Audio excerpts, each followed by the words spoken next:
So, welcome to the Girl Wash Your Face. We are on chapter 17. I did skip a few chapters. I thought this would be most beneficial, especially for this week, for everyone joining us.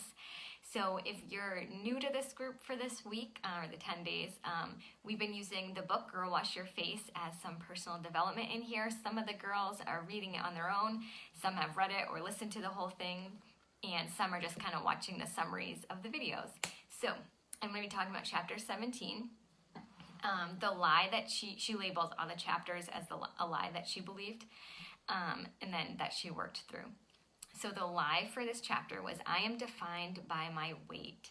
So I'll be honest, I was like a little nervous when I first listened to this book. So I'm like, oh, what is she going to say? Like, I love Rachel Hollis, like, and this is, sort of in my business land of stuff. And I really wanted to like what she said.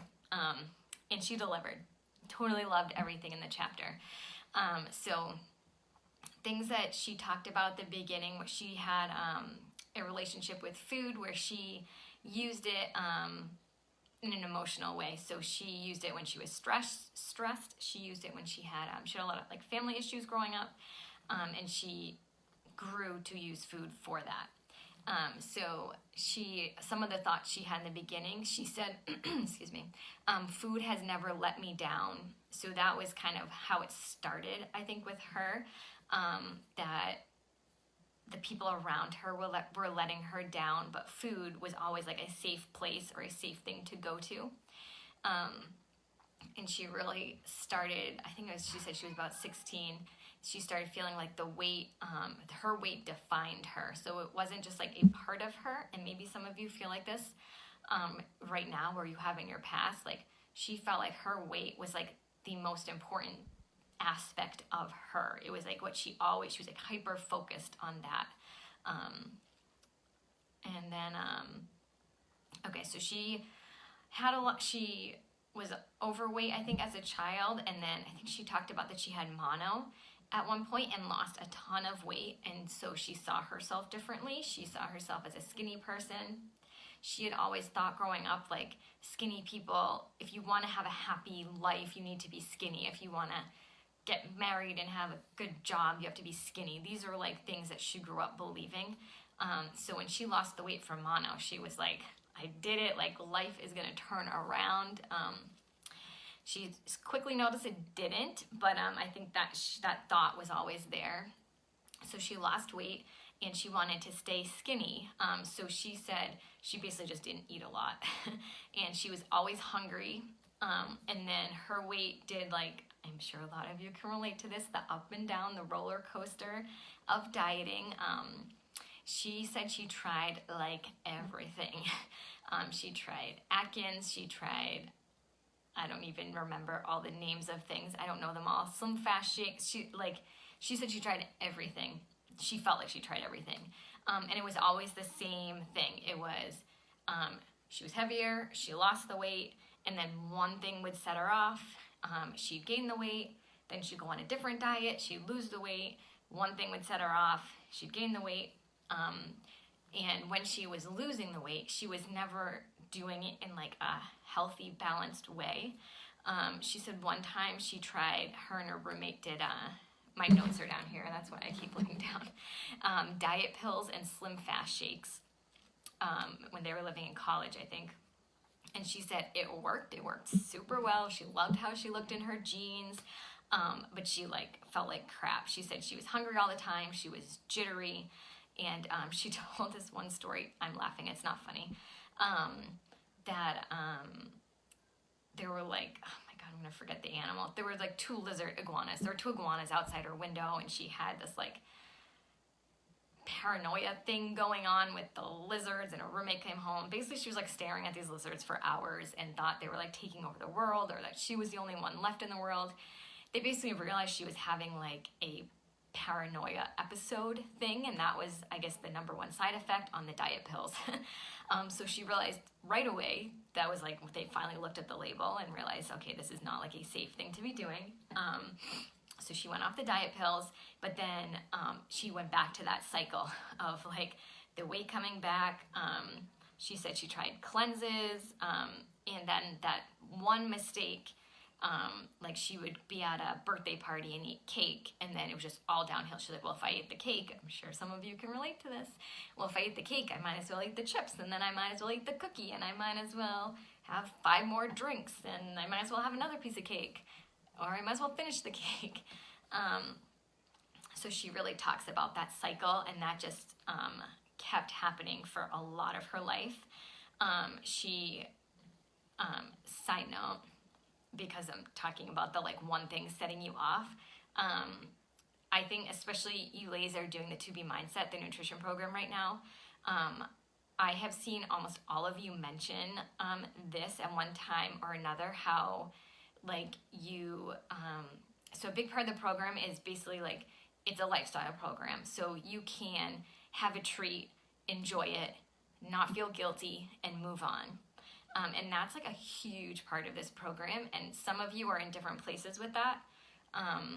However, I've seen you all sort of mention it, and that is like a huge mindset shift when you can have 2 cookies or 1 piece of cake, or decide I'm not going to have cake, I'm going to have 2 drinks tonight or whatever, and I'm going to enjoy it.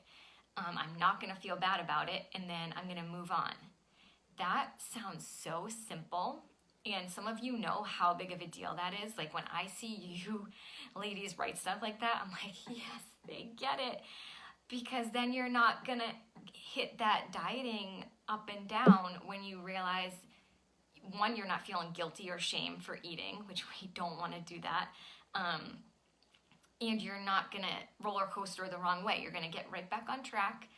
Even if it's one night of whatever, you're going to get back on track in the morning and just go from there. And that, I think this program does a great job of that. And those of you that have been doing it, I've been seeing that shift in you, which is like really awesome to watch for me. So anyway, she said then she she was pregnant, and that really messed with her head because she gained 20 pounds after the baby. So after she had the baby, she still had 20 pounds. She kept those 20 pounds for about a year, and then was just getting back into like eating better and working out. And right away she got pregnant again, which I feel like happens to people all the time. They're like finally ready to get their body back, and then pregnant. It's tough being a lady. So that kind of like made things tough again for her. And then at some point, I don't know if she really said what switched with her. I didn't write it down. So I don't know if she really said what, she must have said what switched with her. But she started talking about how, and this is where I have a tough time, like, I hope I say this right. So I want everyone to love their body. So does Rachel Hollis. She wants everyone to love their body. Self-love is huge. And however, you still need to be healthy. So, I mean, I think it goes both ways in the media, right? We see the like celebrity, super skinny, perfect, blah, blah, blah. And then, so you see that, but then you're also seeing this like full figured, like embrace everything and love yourself, which is great. However, that full figured embrace yourself, like if you're healthy or if you're working on things, I think it's a little bit of like weird messaging that we're getting right now, where yes, you want to love where you're at, and I'm not saying you have to be skinny. What does she say? You need to be healthy. You don't need to be thin or a certain size. And I think that's so huge. I think we, and I have trouble like, because I don't want to come off and saying like, it's bad to be a certain size, because it is not. It is not bad at all. And wherever you are right now is where you're supposed to be, with the exception that we need to be healthy. And that's not to fit into a certain size of jeans, even though it's awesome when that happens and we love celebrating it. It's not that you need to be a certain number on the scale, although we love celebrating when you get there. It's that you're treating yourself well. If you are overweight, and not treating yourself well, that's not fair to you. And that's I think that's for her where the shift started happening. So she says, care and consideration you put into your body is what defines you. Oh, so this is the new thought that she came up with. Okay, so she was thinking, I'm defined by my weight. I have to be skinny to have a good life. And then she, I'm sure through therapy, she did a lot of therapy, she always talks about, she realized that it's the care and consideration that she's putting into her body, and that's what's defining her, that she's taking care of herself. And then I love, she mentions we should be drinking half our body weight in water, which I was like, yes, always we're talking about that, half your body weight in ounces of water. I'm like, preach during this part. She's like, get rid of the Diet Coke, the fast food, the crazy, I'm at fault for this sometimes, not at fault. I enjoy the treat of a good latte once in a while. That's my treat that I love getting. Although I will say, I finally found out I can ask for less of the pump stuff, so it's like way less sweet, which I'm assuming makes it way less bad for me. But she says, get rid of the Diet Cokes, the fast food, the lattes, and like, I will say, the diet soda, there's like probably not a healthy like amount of that, but like fast food, when you're choosing like not like okay, or like the lattes, if you want to treat yourself, like yes, that's okay in like the span of things, but that's another like, that's a treat, right? It's not like a habit. So if it's a habit, if like if diet soda is a habit, if fast food's a habit, if your latte stuff is a habit, by the way, I think in one of those things it talks about how to make a healthy latte somewhere. We can look into that later. But it's about fuel for your body and your mind. And it's about both, not just your body, not just your mind. We need both. Self-love, start with your physical body. So she says all self-love should start with us taking care of our physical bodies. So welcome, you're doing that. You're in here. Like, that's a huge step, first of all. Like, give yourself a little pat on the back. You're here. You said yes. You're doing stuff. You're watching this video, so you care. So you're on the track. Baby steps are fine. This is like not a sprint. This is for life. There is no end date. You can't get rid of me. We're here in this forever, right? Okay, so she says to talk about what's the root of why you aren't doing it. Why are you not taking care of you? Do you feel like you don't deserve it? Do you feel like you're not worth it? You need to take care of you. She talks about you have to find new stress relievers. I know so many of us, I do it too. When we get stressed, we eat. When we get emotional, we eat. When I have a long day with the kids, all I want to do is sit on the couch and have snack after snack after snack. But you know where that ends me at the end of the night is feeling gross every single time. Yet it still happens once in a while. So find new stress relievers. Is it working out? Is it reading a book? Is it watching TV with someone? She says a lot of diets are trying to show you like there's an easy way out. Like I've seen like pills or patches and stuff. And even like I run into this a little when I'm talking about the 2B mindset, because it's not a diet. It's so simple, but it sounds like too good to be true, right? When I'm talking about it sometimes. But that's because it's just simple nutrition. There's no way out of it. We just have to feed our bodies well. And this program just gives us like more of a guideline than just saying feed your body well. It's hard to break lifetime habits, but it's something that we have to do, and that's why baby steps are fine. If all you're doing right now is drinking more water and drinking your shake, that is huge. If all you're doing right now is drinking your shake, that is huge. I'll do a shake video later in the week. But so don't feel like you have to do it all at the same time. This is like, you have forever to figure this out. And I did not just like wake up one day and be like, oh, all my meals are great. Oh, I had my shake, I did my workout, I got up early. No, this has been like a slow progression. And I've been like a coach for over 4 years. So it's been like part of my job for 4 years, and I'm still not perfect. And I don't need to be perfect, but I'm still like moving towards better version of me. Version of you that is, okay, you need to be the best, that's funny. You need to be the best version of you that is healthy and well cared for. That is your goal. The best version of you that is healthy and well cared for. Like, That's everything. Things that helped her.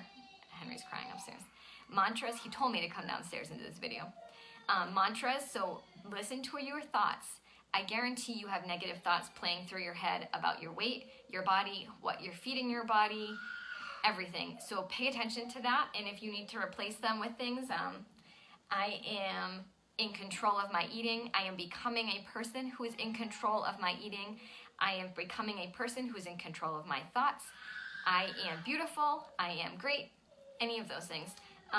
Edit your media. If you're looking at stuff, hopefully it's not my stuff. If you're looking at stuff on social media and it's making you feel like crap, unfollow it. If it's a magazine, stop reading it. Even if it's just for a season of your life where you're going to be comparing to people, it's not worth it. She says just unfollow, don't look at it. Preparation, you need to prepare in advance if you want it to happen. You need to prep. You need to think about what healthy snack ideas can I have. You need to, even if it's just having things in the house or not having things, for me it's not having things in the house is what I need to do, like not having cookies in the house, not having ice cream in the house, because I will eat it all. You are not alone in that. I still, if I buy cookies, I will eat them all and a lot in a sitting. So I know I can't even have them. And then map out how to get a healthy life. You need to map it out. No one's going to do it for you. So I was thinking for the discussion question, we can say, what is one thing you can start doing today to take better care of yourself? And maybe that's drinking your shake. Maybe that was new for you today. That's awesome. Maybe that's drinking half your body weight in water. That's awesome.